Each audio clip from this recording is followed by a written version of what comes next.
Hi everyone.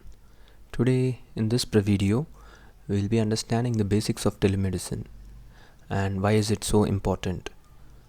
What is this about? What is telemedicine all about? Why is it being discussed so much in the present times and most importantly after the pandemic and during the pandemic too?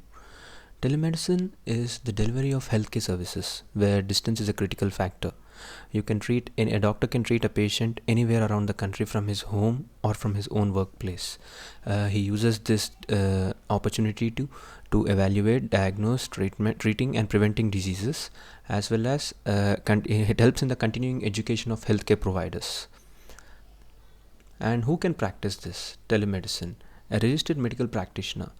He's a person he's a doctor who is enrolled in the state medical register or the Indian medical register under the Indian Medical Council. And anybody with this who satisfies this criteria can practice telemedicine and satisfactorily. And what is the purpose of the guidelines which we are going to discuss?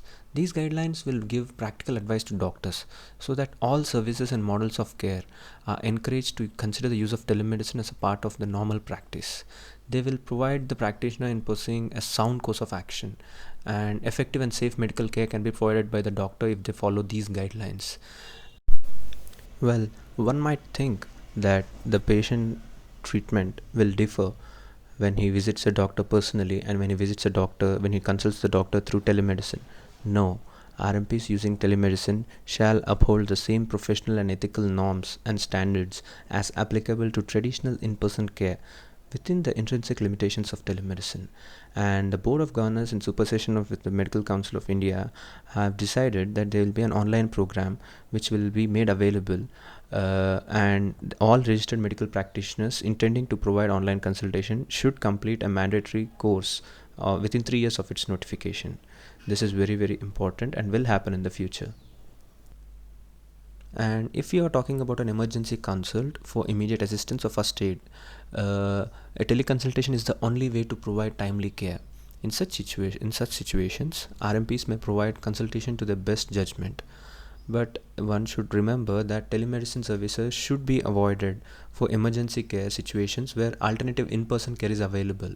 If that is the condition, if that is the situation, then telemedicine consultation should be limited to first aid and life-saving measures and referral only.